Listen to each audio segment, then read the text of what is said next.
घ्या मध्ये कॉमेडीच्या घ्या. कॉमेडी म्हणजे काय? नाही नाही हसवलं पाहिजे. म्हणलं मग ते काही व्याधी माझ्याकडे नाही, तुम्ही तुमच्यापर्यंत घ्या. म्हणजे मग असं करा, 4 पोरी घ्या, म्हणजे महिलांचे 4 कीर्तन घ्या. म्हणलं तुम्ही 4 नाही 8 घ्या. मी काही कीर्तन काय राहत नाही आणि मी तुम्हाला एक माझ्याकडे कोणता नंबरही नाही.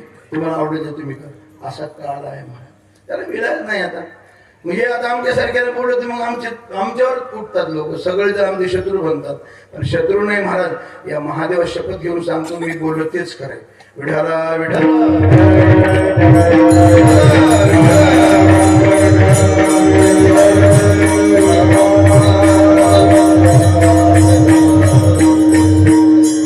विजया एकादशी आहे आणि या भगवान रामचंद्र प्रभूंना विजय प्राप्त करून दिला अशी कथा येते पद्मपुराणामध्ये. आणि वारकऱ्यांनी एकादशी केली पाहिजे. तर एकादशी करून भागत नाही तर तुकोबारे त्याला काय म्हणतात, बाबा नुसती एकादशी करून भागत नाही, सोमवारही केला पाहिजे. कोण त्याची गती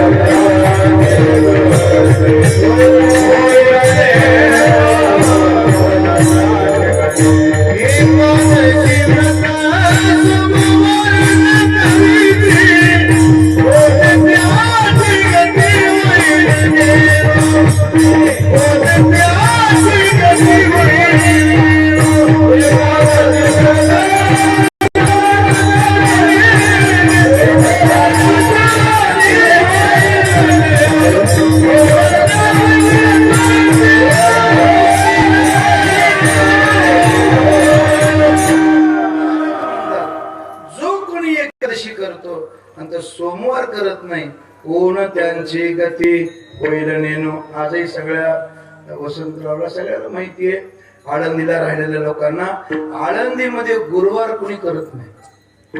आळंदी मधले सगळे वैष्णव वारकरी एकादशी करतात आणि सोमवार करतात. आजही बघा, गुरुवार आपण करतो, बुधवार आपण पंढरपूरतून निघायचं नाही, गुरुवारी आळंदीतून निघायचं नाही, आपण ठरवतो. पण आळंदी तसं काही नाही. अगोदर पूजा कोणाची हो? सिद्धेश्वर. जो या सिद्धेश्वरी करील पूजा तो अंतरंग पै माझा. ज्ञानोबा बोलतात अरे भगवान शंकराची जो पूजा करतो ना तो माझा अंतरंग आहे. म्हणून अगोदर सिद्धेश्वर आणि नंतर ज्ञानेश्वर.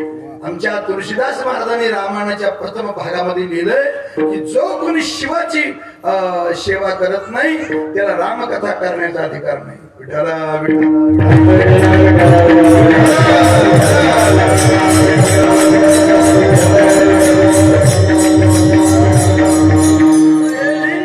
तुम्ही मोठ्या महादेवाला बघा. आता कोणी म्हणलं ते शिव पार्वती आहे, आपल्याकडे नजर आहे पाण्याची. तिथे अशी कथा सांगितली जाते की ते भगवान विष्णू आणि शिव हे दोघांचे 2 लिंग आहेत असं म्हणलंय. काही पुराणामध्ये असं वर्णन की खालची जलधारा आहे ते विष्णू आहे आणि मधलं लिंग ते शिव आहे, असं अनेक पुराणामध्ये वर्णन आहे. म्हणजे शिव आणि विष्णू ऐक्यात्मक हे लिंगाचं प्रतीक आहे, ध्यान ठेवा. आणि म्हणून आपल्या वैदिक परंपरेमध्ये म्हणण्यापेक्षा स्पष्ट बोलतो, वारकरी संप्रदायामध्ये असा कुठलाच भेद केला जात नाही. आणि जो भेद करतो तो वारकरी नाही.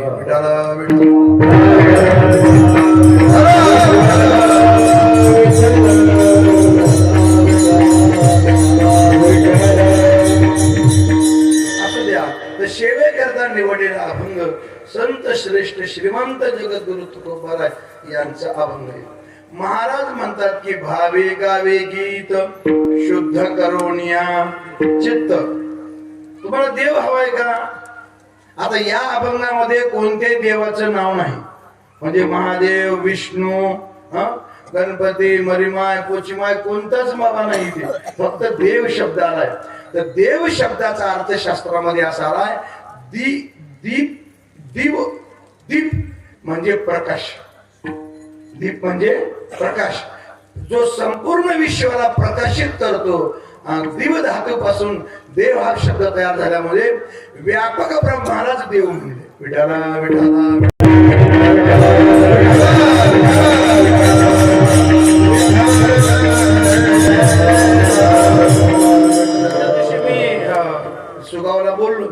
त्यात मी पुन्हा दुरुक्ती करत नाही. देव हा आहे, हा केवळ परमात्मा कसा आहे तर निर्गुण मानलंय, केवळ निर्गुणश्च म्हणले. एको देव भूतेश गुणः सर्वव्यापी सर्वभूतांतरात्मा. परमात्मा कसा आहे, सर्वाघटी राम. एकच परमात्मा आहे आणि एक परमात्मा एकोहम बहुश्याम. एक परमात्मा अनंत रूपाने नटलेला आहे. तर हा या अभंगाचा भाव आहे. तर हा परमात्मा प्राप्त करण्याकरता काय लागतं तर भाव लागतो. आता मला तुम्हाला विचारायचंय, हा जो मंडप आहे, हा मंडप कोणाचा आहे? शास्त्रीचा मंडप आहे का? याज्ञिकाचा मंडप आहे का? ऋषीचा मंडप आहे का? ज्ञानाचा मंडप आहे का? कलाकाराचा मंडप आहे का? हा मंडप कोणाचा आहे? चतुराचा मंडप आहे का? हा मंडप कोणाचा आहे? अति शहाण्या माणसाचा मंडप आहे का? अजिबात नाही. हा जो मंडप आहे तो केवळ भाविकाचा आहे.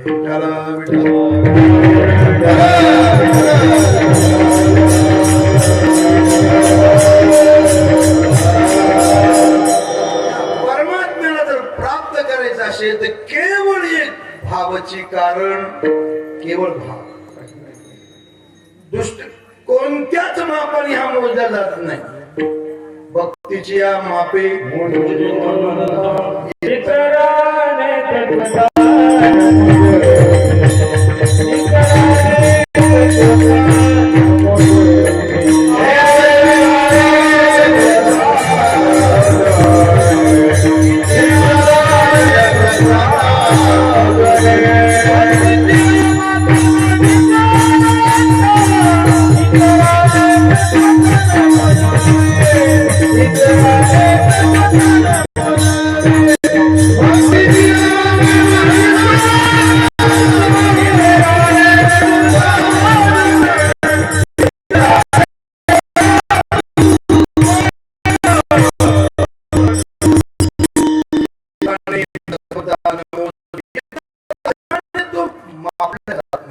प्राप्त होत नाही. त्याला प्राप्त करण्याकरता एकच साधन आहे, त्या साधनाचं नाव आहे भाव. कुठलंच काही. आता चतुराईने जग जिंकता येईल महाराज तुम्हाला, चतुराईने जग जिंकता येईल, पण परमात्मा जिंकता येणार नाही. आणि एक महत्वाची गोष्ट अशी आहे, देवाला फारसे चतुर माणसं आवडत नाही. तुम्हाला चतुर म्हणण्यापेक्षा आपल्या भाषेमध्ये चाप्टर माणसं, अजिबात आवडत नाही. देव कोणाचा आहे? भाविकाचा. एक छोटीशी गोष्ट सांगतो. आपल्या भागात एक 10-15 पोरं मुंबईला गेले, कामासाठी गेले मुंबईला. कामासाठी मुंबईला गेल्यानंतर गावाकडे दीपावलीचा उत्सव आला आणि सगळ्यांनी ठरवलं की आता आपण गावाकडे जाऊ. ज्या दिवशी ते रेल्वे स्टेशनला शिवाजी टर्मिनलला आले तर इतकी 8:45 गाडी होती तिथून इकडे यायला गावाकडे. ते 8:45च्या आत 8:30ला जाऊन तिथे थांबले तर गाडी आली महाराज. इतकी फिटकी मुंगीला सुद्धा आत जायला वाटत नाही. मुंगीला सुद्धा इतकी ती अशी फिट दाट अशी गर्दी, श्वास घ्यायला माणसं परेशान होऊन राहिले. हे पोर आता 15 पोरं, हे कुठे जागा नाही. आता फर्स्ट क्लास मध्ये कोणी होत नाही, सेकंड नाही, थर्ड नाही, कुठेच नाही. शेवटचा डबा असतो जनरल लोकांचा. 2 डबे असतात. त्या जनरल डब्यात एवढी दाटी महाराज. त्याच्यामध्ये त्या 10-15 पोरामध्ये एक माझ्यासारखा चॅप्टर होता. ते बाकीच्या पोराला म्हणला तुम्ही आता कसं करा म्हणजे पोरं तुम्ही टेन्शनच घेऊ नका म्हणला. जागा मिळून द्यायचं आपलं काम, तुम्ही टेन्शन घेऊ नका. अरे कशी म्हणलं तू बघा तर खरं म्हणलं. गाडी थांबल्या थांबल्या साप साप साप साप म्हणला. काय जनावर भारी गेलं म्हणायच्या डब्यामध्ये. 3 मिनिटांमध्ये पोरा डबा खाली. 3 मिनिटात डबा खाली. जरा बसा म्हणणार. सगळे गेले माणसात, जे येडे मोके माणसं, कोणी कुठं कोणी कुठं कोणी कुठं घुसळून मुसळून ते सगळे ऍडजस्ट झाले सगळे. आणि 15 लोकांना मधून दार लावून घेतले. झोपा बनला.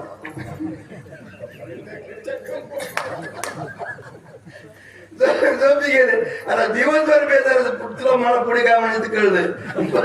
पुरे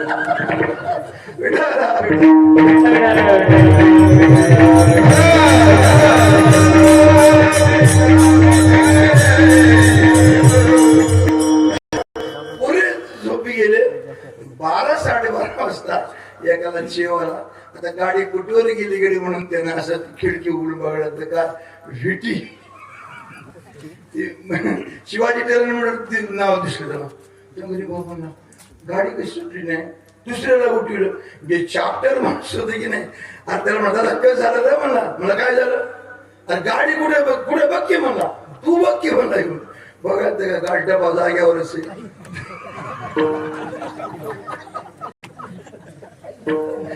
एक कोणी फिरला कोणी त्या कोणीला त्या चाप्टर म्हणून उभं केलं. अहो म्हणजे गाडी तर कधी अड्डा गाडी कस काय थांबली. ते मला गाडी तवाच गेली म्हणले. मग हे कसं मागायला या डब्यात सर साप घुसला होता म्हणले.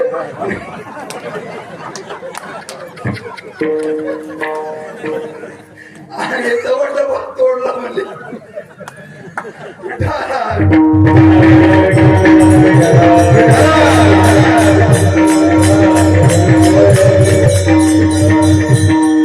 विनोद सोडून द्या.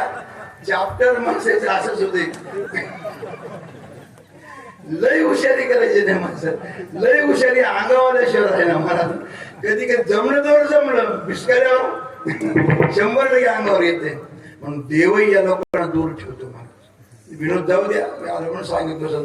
तर परमात्मा सुद्धा याच्यापासून फार दूर राहतो महाराज. भाविकासाठी उभा भगवान परमात्मा फक्त भावनेनेच प्राप्त होत. अशी अनेक उदाहरणं आपल्याकडे आहेत. तुम्हाला माहितीये सुदामा इतका दरिद्री जगात कोणी पाहिलं जगात कोणीतरी. तुम्ही सगळे चरित्र ऐकलेलं मी घेत नाही पूर्ण वेळ. त्याला त्या लेकरांना भूक लागायची म्हणे. तर ती लेकर आईला म्हणायची की आई खायला दे ना. तर काही नसायचं. तर त्या सुदामनी काय करायचं ते यज्ञातली राख अशी चाळणीनं चाळायची आणि पाण्यात काढून ते लेकरांना प्यायला द्यायची. किती दरिद्रीत असेल बघा. अशी हालत. एके दिवशी तिची पत्नी मोठी महान पतिव्रता होती सुशीला नाव तिचं. तिने सांगितलं एक काम करा ना तुमचा बालमित्र सध्या राजा झालाय द्वारकेचा आणि त्याच्याकडे जा ना. त्याने सांगितलं देवी मी त्याच्याकडे जाणार नाही. कारण तो राजा आहे जरी असला तरी मी एक साधू आहे. आणि भारतीय ऋषी कोणालाच काही मागत नाही. भिक्षा पात्र अवलंबणे आणि जळो जिने आचरवणे. मी मागणार नाही.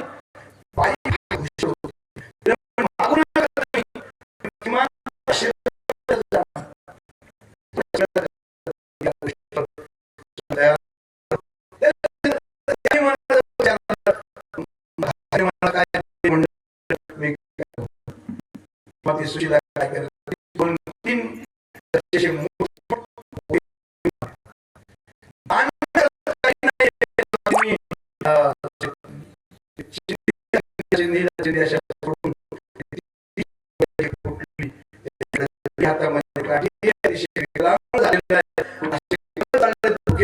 इतका कृष्य झालेला सुदाम आहे. त्या महाभारतातल्या लोकांनी सुदाम दाखवला पण ते सुद्धा मला योग्य वाटलं नाही. तुम्ही बघितलं असेल ते तयार आहे ते सुद्धा बघितलं का तुम्ही कधी सिरियल मधला. म्हणून हे चुकलं. एवढा मोठा ते चोपडा हुशार आहे पण सुदामा कसा पाहिजे की निवळ हाडाला सापळा पाहिजे. म्हणजे कथेची सादृश्यता तर त्यात करता आली पाहिजे. त्याला इतका विकलांग श्वासच शिल्लक फक्त. सगळ्यांना माहिती कथा पुढे येतो आणि सगळं ते स्वागत वगैरे होतं. मग देवतेची पूजा करतात. तिथं ते दारिद्र्य पाहिल्यानंतर भगवंत नेत्रामध्ये अश्रू येतात. त्याला स्नान घालतात. पितांबर नेसाला देतात आणि 56 भोग त्याला भोजन करतात. वाढले सांगितलं सुदाम जेवण करू. जेवण करण्याकरता जेव्हा सुदाम ताटावर येतो आणि ते ताटातलं अन्न पाहिल्यानंतर त्या अन्नात त्याला त्याची बाळ दिसतात. टप टप टप टप डोळ्यातून पाणी गळालं हे त्याला कळलं. कुणाला कळलं. त्याला कळलं. आणि लगेच त्याने सांगितलं सुदाम माझ्यासाठी माझ्या भाभीने काय दिलं. ते सुदामाचा पोटली लपवायचा कारण एवढ्या या सगळ्या भावजय आहेत, 8 मुख्य आणि 16,100 ह्या सगळ्यांनी जर हे पाहिलं तर एक शीत वाटायला येणार नाही. माझे टिंगर करतील, हसतील मला म्हणून तो दबवायचा. भगवंताने एकदम त्याच्यावर झेप टाकली आणि ते पोटली सोडली आणि एक मूठ तोंडामध्ये टाकल्याबरोबर संपूर्ण द्वारकेचं वैभव पोरबंदरकडे जाईल. दुसरी मुठी तोंडात टाकले, संपूर्ण ऐश्वर द्वारकेकडे कडून पोरबंदरकडे. आणि तिसरी मूठ तोंडात टाकणार तितक्यात रुक्मिणीने हात पकडला, थांबा आता मला जावं लागेल. किती मोठी पोहे दिले? 1 मुठी पोहे. आमच्या महाराजांनी वर्णन केलंय. सुदामा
दुःखे दरिद्रे पिडला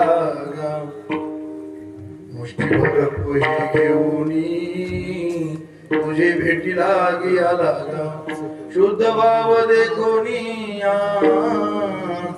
गाव सोनियाचा दिला विठोबाचा धर्म पाठ म्हणतो एक मुठीभर. हे काय भाव? शुद्ध भाव देखोनी, शुद्ध भाव पाहतो महाराज. अंतरीची पाहे जोडी भावाची, हे अंतरंग जाणतो भगवान परमात्मा. किती दिलं हे पाहत नाही, कसं दिलं हे पाहतो.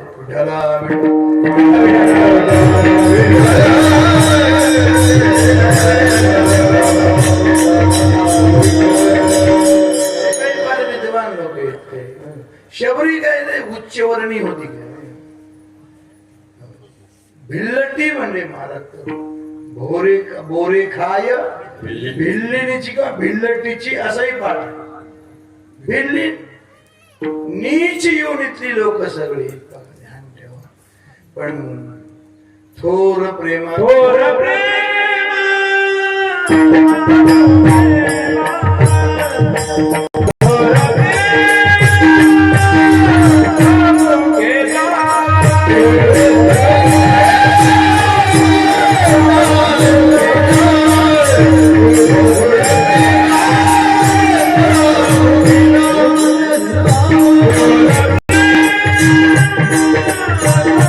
Hey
रामसुखदासजी महाराज यांचं सप्तनारी नावाचं एक छोटस पुस्तक आहे. 7 नारींचं वर्णन त्याच्यामध्ये आहे. त्यात त्यांनी वेगळ्या पद्धतीने मांडणी केलेली आहे. ही एका भिल्ल राजाची कन्या, तिचं लग्न ठरलं आणि देवकाला म्हणून 5 बोकडं बळी द्यायचं ठरलं.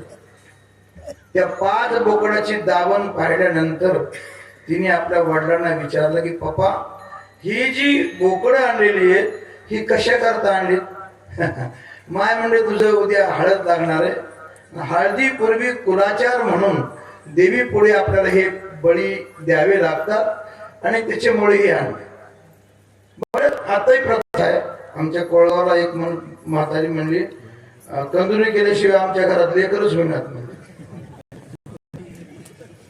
नाव सांगतो आपलं भी ना भी काही खरं. आता मला सांगा, मी म्हणू आमच्या घरात आम्ही कंदुरी आम्हाला लेकर झाले म्हणून असं कुठं गणित राहतं का? पण ती परंपरा म्हणा, काय असेल ते अंधश्रद्धा म्हणा, काय म्हणतात ज्याने हळद लावावं लागतं. आमच्या इकडे माफात आपली कोणाची म्हणजे स्पष्ट बोलायलाच पाहिजे. पारंपासून आम्हाला जाण्यात माहित नव्हता. इथं नांदेड जाण्याकडे ज्याने हळद लावायला 9,000 रुपये घेतला आमच्या पोराला. सुदर्शन हळद लावला 9,000. आता ते काय ते देवाला माहित पडा, ते असलं काय टिपाटिपणी करायची नाही. 9 दिवस कीर्तन करून 9,000 आम्हाला कुठे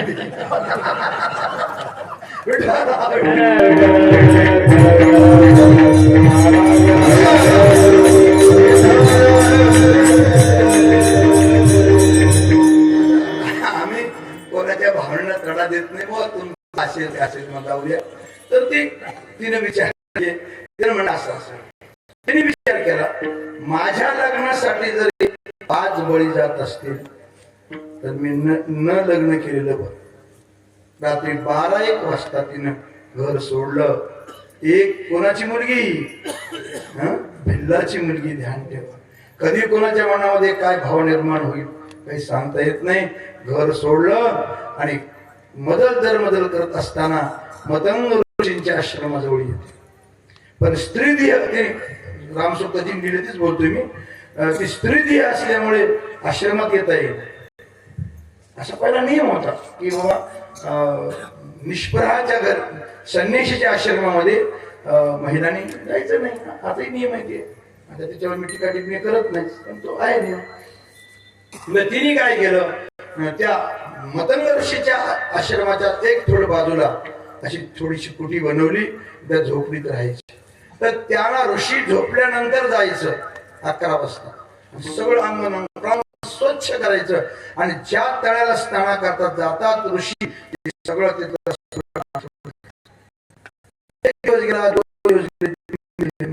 लक्षात आणि कोण जाळ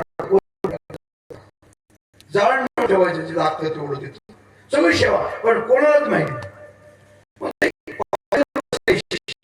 मातंग ऋषींचे आणि त्यांच्या लक्षामध्ये ते आलं. लगेच तिला तिने पकडलं, मातंग ऋषी जवळ नेऊन ठेवलं, उभं केलं. म्हणे ही पोरगी म्हणे ती. विचारलं माझी तू कोण आहे, सगळी कथा सांगितली तिने. मग तुझी इच्छा काय? माझी इच्छा एकच आहे की मला मी कृतार्थ व्हावं. कुणाला कसा सद्भाव निर्माण होईल काही सांगता येत नाही मला. हे सद्भाव, याला शुभेच्छा म्हणतात. शुभेच्छा ही भगवंताची पहिली पायरी आहे. विठाला विठाला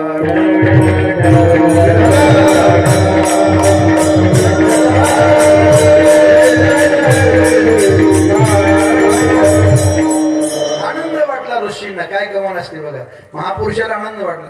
ते ते ते वरच्या दृष्टीने पाहतच नाहीत, ब्रह्मदृष्टीनेच पाहतात ते.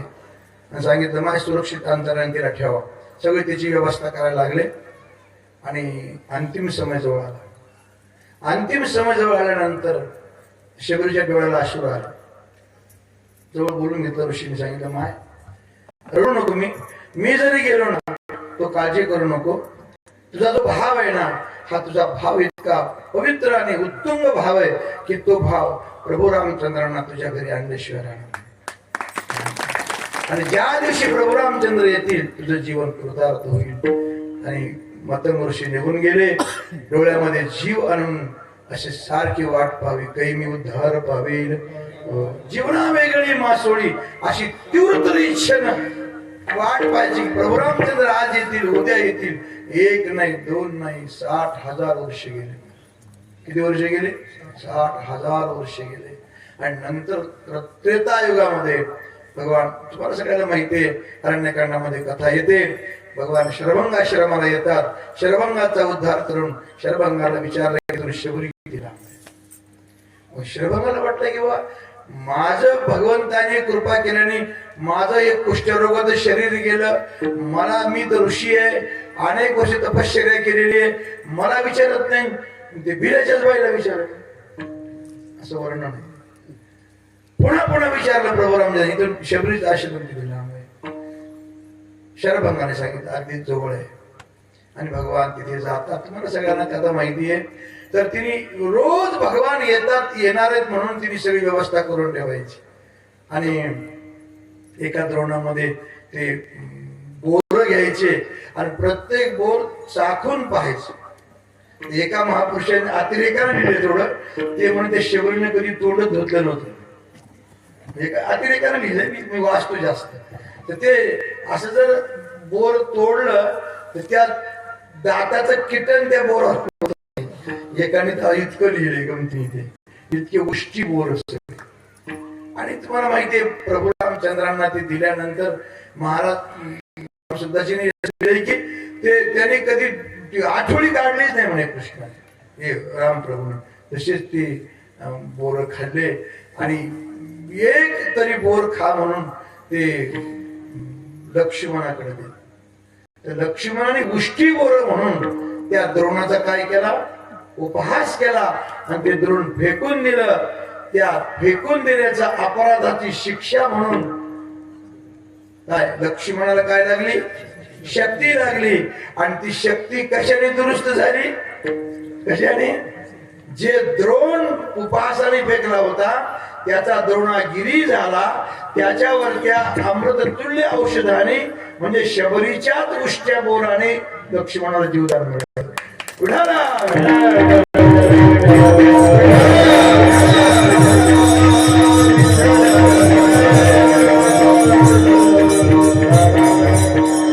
अशी कथा मी वाचली बर का, की झाडत असताना शबरी झाडता झाडता एका ऋषींच्या अंगावर खडा गेला. तर त्यांनी इतकं शबरीला तापून बोलला, तर शबरी काही त्याला बोलली नाही त्या ऋषीला. आणि ते ऋषी निघून गेला, शबरी झाडून निघून गेली. तर दुसऱ्या दिवशी जेव्हा सगळे ब्रह्मवृंद स्नान करता आले तर त्या सगळ्या बुच बुच बुच बुच आळ्या परेशान झाले. बाबा असं का झालं, असं का झालं? तर मतंग ऋषीने विचारलं, बा कोणी साधूचा कोणी अपमान केलाय का? बोलले का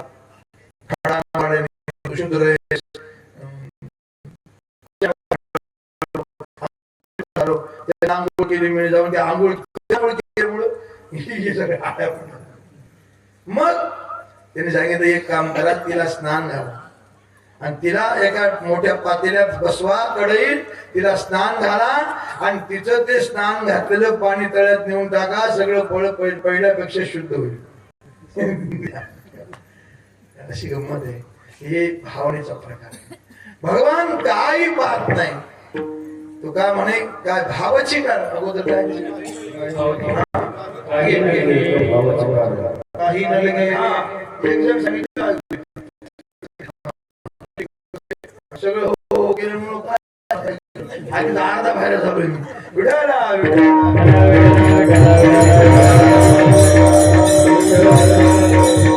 काही न लगे भावाची कारण, केवळ भाव, काहीच लागत नाही देवावर ध्यान ठेव. किती सोपं आहे, किती सोपं आहे. असे अनेक उदाहरण, हजारो लोक भक्तिविजय बघा, रामविजय बघा, पांडव प्रताप बघा, रामायण बघा, जगात सगळे ग्रंथ बघा. परमात्मा जर कशाने प्राप्त झाला असेल तर एकच साधन आहे, भावबळे आकडे